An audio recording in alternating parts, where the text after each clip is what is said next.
Yo, Pierre, you want to come out here? Oh my God.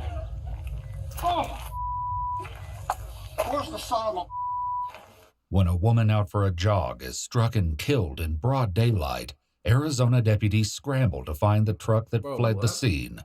But their desperate search for the perpetrator takes a shocking turn when they receive a phone call no one saw coming. I'm not asking for favoritism, but everyone's going to know anyways. I'm a lieutenant with Phoenix PD. It's my son. That's the guy who did it. That's the guy who did it. The following is based on official police records, and the footage has never been seen before until now. On the morning of February 24th, 2024, dispatchers receive an urgent 911 call. I just witnessed a hit and run, and this lady needs an ambulance immediately. The vehicle just drove off. It was a Ford F-250, Ford Super Duty. The woman was just running along the side of the road, and the guy just drove and hit her for no reason at all. Okay, so she was walking? Okay, thank you. She was just taking a jog, and somebody just drove off the side of the road and purposely hit her. Okay. I witnessed it in my rearview mirror. I don't know if this truck is coming back. I think he's coming back. I think the guy is coming back. He drove west, and he came back to the scene, but he's still in his truck, and he looks like he's going to drive away, but I don't know what he's doing. Is she conscious? I don't think so. But I think she was breathing. That's the guy who did it. That's the guy who did it. A Maricopa County deputy arrives as the caller points to the suspect's vehicle, but it once again turns and flees the scene. With the deputy unable to leave the victim's side, a civilian volunteers to follow the suspect, but quickly loses sight of them. Though the deputy attempts to help the victim, the woman shows no sign of life. At 10:02 a.m., she's pronounced deceased. As backup arrives, they work to locate some form of identification, but find only her cell phone. God, poor kid. I don't think she felt it. Looks like she had a kid, too. Scattered along the roadway are her white earbuds, glasses, and pieces of a headlight. Her shoes were thrown from her feet, with one lying more than 70 feet from the other, a brutal indication of how violently she was struck. Hey, just letting you know and let Sergeant know, there's a possible next of kin over by his grant. He said that the wife and mom were out running, and they can't get a hold of her, so... The man provides the phone number for his wife, 43-year-old Lisa Mancuso. A deputy calls it, and in a tragic confirmation, the victim's phone rings. Ew. It isn't long before another family member arrives at the scene. May I help you, sir? Yeah, what's going on, officer? My son just called me. He's crying and everything. He lives right here. He lives on the other side? He lives right over there. You're going to have to go down to Galvin, up Central to get there. Is he somebody hit by a car or something? They will be able to fill you in. The man is Lisa's father-in-law. He rushes to her home where deputies are speaking with Lisa's husband and young son. Their emotions spill over as they learn the cause of her death. Oh my God! Oh! Where's the son of a... Looking for him. Hit and run? Terrible, isn't it? You know what? We were complaining about a stop sign here. You know, this is ridiculous. They go 8 miles an hour down this road. I know you guys are spread thin. I realize that. You have every reason to be upset. So. Every fucking reason. I'm really sorry.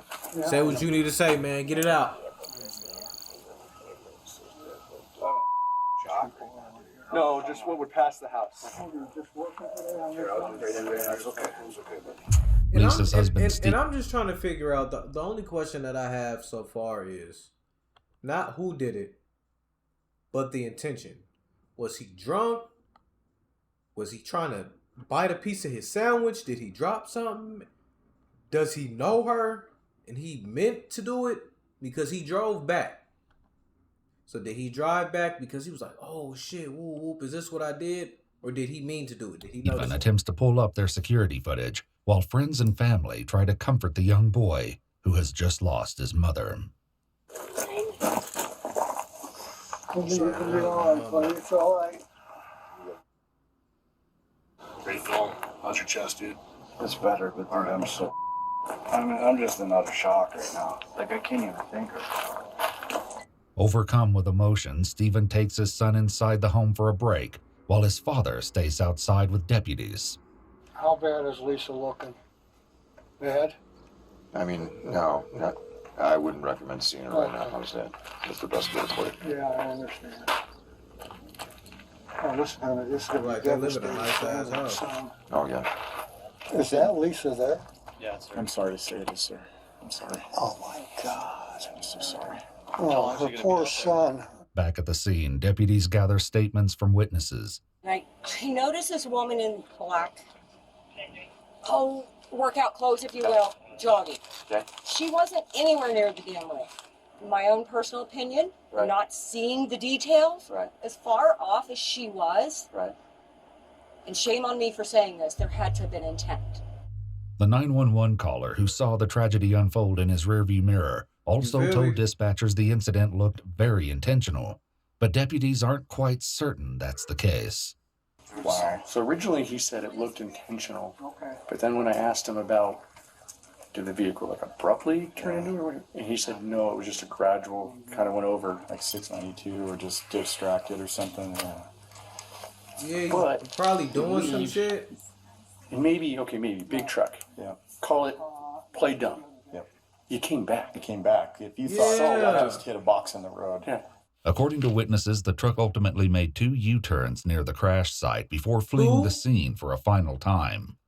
While the cameras at Lisa's house weren't working, investigators obtained a clear view of the truck just before impact from a nearby residence. The 911 caller's SUV passes the home, followed moments later by the suspect's truck after rolling through a stop sign.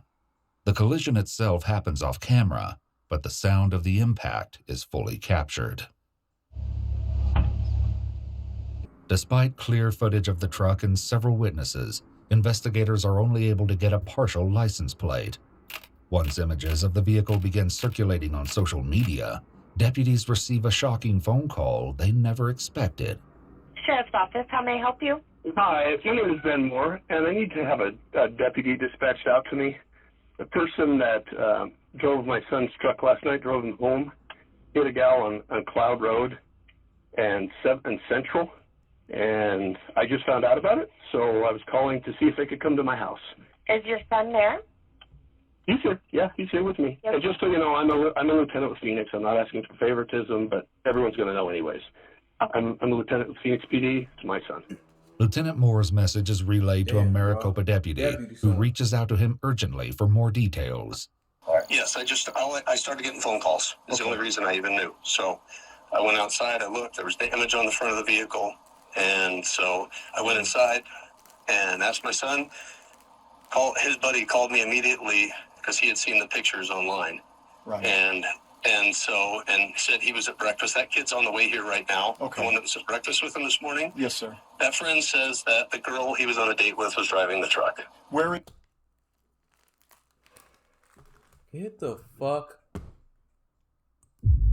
How could you even have... I wouldn't even be able to have the appetite to have no breakfast. I don't eat breakfast any goddamn way. But still, you know that you killed somebody and you went to go have breakfast the next morning? Not only that, somebody allowed you to use their vehicle. Why in the fuck would you allow somebody else to drive a vehicle that isn't yours? And then you let her drive this big ass truck, this F-250, not 150, 250. This big ass 250. And now she done killed this lady. Is the vehicle currently located? It's where he normally parks it, on the side of my house. Okay. It's on the side of the house. Was he in the vehicle when the crash happened? He doesn't know. He was passed out. Okay, I So, understand. Does he know who was in the vehicle? yes, he does. The deputy obtains his address and lets him know he needs to come speak with him in person. And like I said, there's nobody delayed reporting. I didn't know anything about it. Oh, No, I they don't were either. both Get phone drunk. calls. and he was passed out in his bed. Yeah.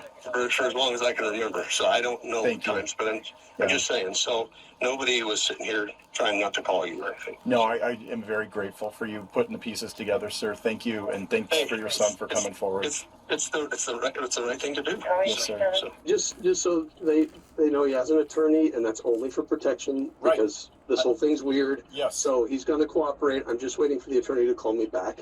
So this isn't because he's not going to talk. He's not going to cooperate. No, he's fully going to We cooperate. just have to make sure that, I know. that his rights are preserved. 100%. Totally 100%. That's all it is, and I think you'd call for your son too. Him being, you was dad, bro. I can't even When be he mad at you. arrives, Lieutenant Moore greets him in the driveway, along with his son, 20-year-old Jacob Moore.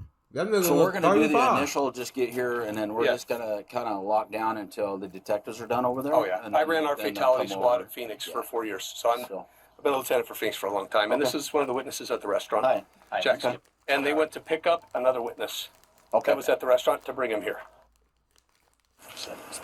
Just breathe, dude. If it wasn't you, don't worry about it. That's the big thing. Yeah. Dad'll tell you. If it wasn't you, You didn't drive.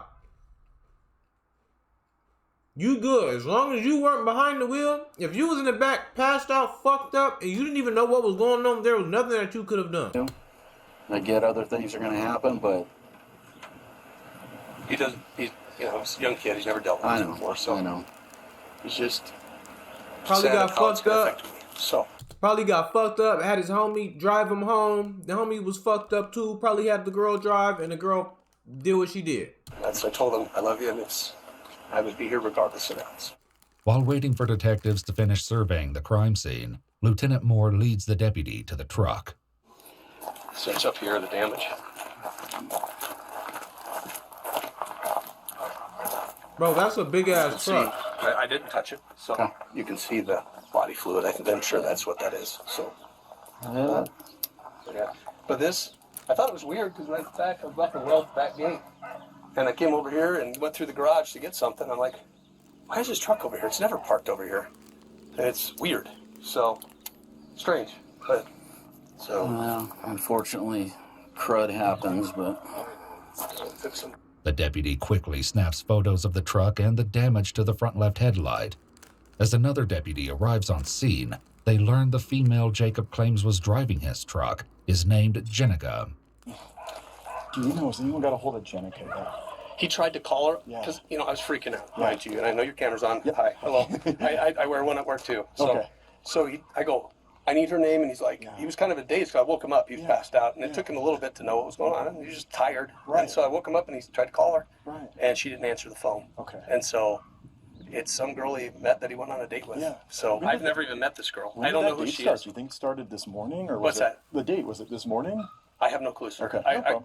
Though Jacob isn't willing to speak to investigators without his lawyer present, his friend Jackson, who was with him this morning, agrees to answer questions. According to him, it wasn't a date, but rather a get-together involving multiple friends. After a long night out, the entire group went to a cafe called Heart and Soul. We were there, ate breakfast, had some drinks. Okay. And when you say drinks, I was drinking. I don't know what they were doing. They were right there on the table. They were drinking too. Okay. When I drinking what? Orange juice, water? Screwdrivers. Okay. So vodka, orange juice. But Kyle, another friend who was with them this morning at the cafe, also arrives and agrees to answer questions. Where'd this morning start? What was it? We went to breakfast at Heart and Soul, but to be honest with you, I wasn't paying any attention to what was going on there. How'd you get to Heart and Soul? I had some chick driving me, and to be honest, I don't even know her name. Oh, okay. She drove my truck. She drove your truck. Did she pick you up in your truck or come to your house first? Yes, we picked my truck up and then she drove me there. All right. We came from, I'm sorry, I don't even know where the hell it was. we were in some house in Peoria or some shit. Yes. We came from there. Yeah. We went to my truck and then we took my truck to Heart and Soul. Got it. She drove back. And you don't know her name? I don't. She just was acting as your DD? Yes. Okay. Do you know her name at all? Any nickname, first name, internet? Is she a friend of yours online? Nigga don't even know. Don't even think I met her before last night, but she was. But she's sober, got the that's all keys that to matters. your car. But she was sober, so it's all. A very trusting man, because. By Kyle's account, Better her neither than of the him. intoxicated I guess- boys drove their trucks, instead relying on two girls, Jenica and another female, who will soon be located and questioned. Meanwhile, Lieutenant Moore hands over his home camera system, hoping it may show evidence that Jenica I'm glad they're not lying, though. was the one who dropped Jacob off at home this morning. I just feel bad for this lady. Wait, what? Meanwhile, Lieutenant Moore hands over his home camera system, hoping it may show evidence that Jenica was the one who dropped Jacob off at home this morning. I just feel bad for this lady. Oh my goodness. Yeah, that's right. I've done so many of those notifications. Were you vehicle crimes as well? I ran our vehicular crimes for almost 4 years, 3 years. Wow. Yeah. So yeah, social media is blowing up with it. Right? A situation where you have a true victim that she didn't do anything. Didn't do anything wrong. And it's horrible. Yeah. It's absolutely horrible. Everything on social media is saying a girl's driving because they were looking for the car. Yeah. I didn't see that until the people start sending me stuff. So honestly, beyond that, I don't know. That's interesting. So social media is saying that a girl was driving. Yeah, they said they're looking for a girl in this truck. That is interesting because that was not publicly released. At all. Imagine being able to build an app with your name on it just by thinking about it. Somebody's seen her escape. Base 44. Investigators later locate Somebody's seen her Micah, skating the in girl that who truck. acted as Kyle's designated driver from Heart and Soul Cafe. She explains that Jenica is her roommate and confirms the two were at the cafe with the boys that morning. Who was driving? Jen was driving and I was also driving.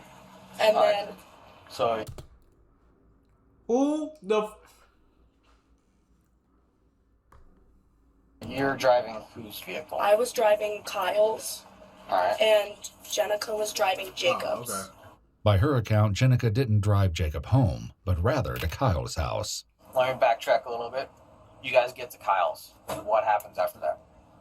We get to Kyle's, we park the pickups, and we said goodbye to both of them, and we got in my car, and I drove back to campus with Jen. So Jen was in your vehicle. Yes. He is a liar. Jacob and Kyle stayed at Kyle's house. Is that correct? I believe so, unless they left after that, I'm not sure. Micah explains she and Jenica have been with the boys since the night prior, but struggles to recall specific times and locations. Her lack of certainty prompts the detective to interrupt the interview with a pointed question. All right. Yeah. So I'm going to ask you flat out. Are you covering for anyone? No, I have no idea what's happening. Okay. So do you understand the severity of this? I do, yes. Someone lost their life. Yes, I know. All right. If I knew about it, I would say something. Like, I want to be in law enforcement after I get out of college. Like, I'm a justice studies major. Like, I would not do that at all. To piece together exactly what happened after leaving the cafe, investigators will need to speak with Jenica. They prepare to follow Micah to her college dorms, where she believes Jenica will be. Honestly, I know exactly how that family is feeling right now. Because he's gonna text home. She gonna text Jenica and tell her ass to leave. What? I lost my dad a few years ago. So oh my God, bitch, the police on the way. Leave, hurry up. At the dorms, Jenica admits to being at the cafe with the group and shares that Jacob and Kyle were intoxicated. Once they left, she confirms that Micah drove Kyle's truck and she drove Jacob's, with plans to meet at a friend's house. But what she says happened next changes everything. You're driving on like a freeway. He was like, you missed a turn, like you didn't tell me. So you missed a turn, let me drive. And he started like yelling. And he was like, it's my pickup, like let me drive. And I was like, you know what? I don't want to be in this vehicle. Like I don't want to be driving with you yelling at me. He was like all over me. And so I pulled over. So he drove there. After switching seats with Jacob and arriving at the friend's house, Jenica claims that Jacob didn't want to stay, as he was tired and just wanted to go home. According to her account, he drove away alone, leaving her in the driveway. So, about 10 o'clock this morning, a woman was jogging on Cloud Road, was run down by a gray Ford F-250 and killed. Truck's registered owner happens to be a police officer. His fancy car. He doesn't remember how he got there, but he claims that you were driving during the night. And that you were driving that truck, and he wasn't. During the hit? It's looking like they're trying to place you behind the wheel when that woman was struck and killed. What? We know that she's lying just based off of the fact that not only did they say it, but everybody on social media, again, the police said none of that information has been released to the public, but everybody on social media knows that a woman was driving. You're fucking lying. Investigators wouldn't need to rely on hazy accounts, as video evidence would clearly show who was driving the truck just before Lisa Mancuso was struck and killed. Just after 8 a.m. on February 24th, surveillance videos captured Jacob and Kyle arriving at Heart and Soul Cafe. Jacob can be seen dragging his feet, swaying off balance, and showing signs of impairment. He drunk as hell. Minutes later, Jenica and Micah join the boys and sit at their table, and they're served alcoholic drinks. One friend, who wasn't with the group but seated in the bar area with Jackson, answers a serious question. Who purchased the liquor? Because you guys are underage. I did. You did? Yeah. Okay. Were they asking for ID, or you just go in there and... No, never asked. As their waitress explains, Kyle and Jacob were both increasingly showing signs of intoxication. They were just being obnoxious. They were sitting there dropping the N-word, calling each other and just using all kinds of profanity. So my concern was just to get them out. At one point, after purchasing another round of alcoholic drinks, the waitress... Wait, who said this? The waitress? Kyle and Jacob... You did? Yeah. Okay. Were they asking for ID, or you just go in there and... No, never asked. As their waitress explains, Kyle and Jacob were both increasingly showing signs of intoxication. They were just being obnoxious. They were sitting there dropping the N-word, calling each other and just using all kinds of profanity. So my concern was just to get them out. At one point, after purchasing another round of alcoholic drinks, the waitress gave them only orange juice, telling investigators it's what they do if they believe someone has had enough alcohol. Around 8:30 a.m., Jacob can be seen with his arms around Jenica, with his head laying in her lap. He was passed out, like he was about to go to sleep, and they're like, yeah, he can't sleep up there. And I was like, yeah, it's probably best he leaves. So that's why the girl goes, yeah, he's tired, I'm gonna drive. He was drinking, so which girl said that? Jen. She goes, I'm gonna drive his truck. And I go, perfect. And I walked to the door, and then I went back to the bar. Jackson stays behind at the cafe while the rest of the friend group prepares to leave. A short time later, the truck can be seen pulling into the driveway of their friend's house. As the doors open, Jacob exits the driver's seat, confirming Jenica's claim that the two swapped seats along the way. The two talk for a while and briefly hug before Jacob enters the driver's seat once more. Jenica walks to Micah's car to wait for her friend, while Jacob leaves alone. Lisa Mancuso would be violently struck and killed less than 10 minutes later. Still, according to a family friend, Jacob has no memory of being behind the wheel. I said, nothing? You can't remember anything? He goes, I remember. So this bitch ass nigga lied.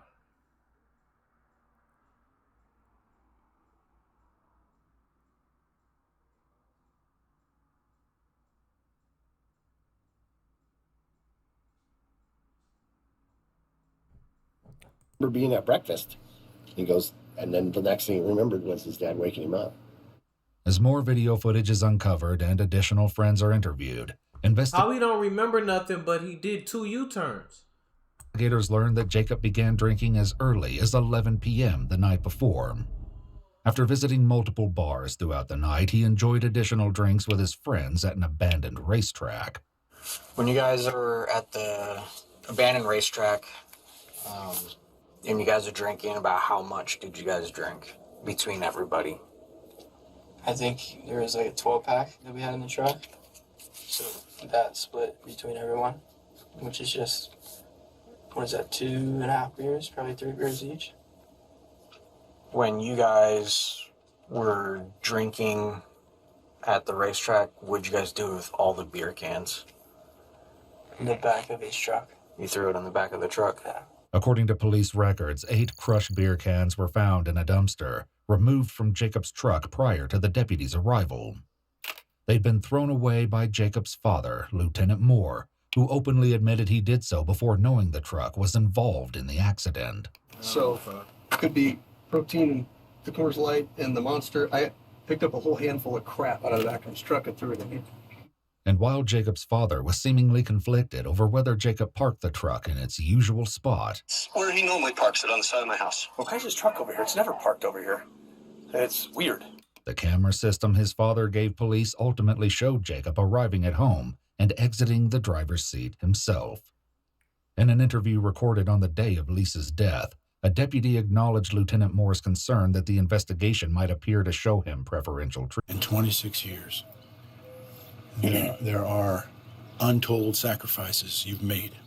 There are things that you gave up, things that you did for the better of, whether it be a citizen or an agency or another officer, or things that you'll never get recognized for, things that you'll never get back, things that you've had to deal with that are untold and never will be told, the things that you saw and dealt with. I know. It's the nature of police work.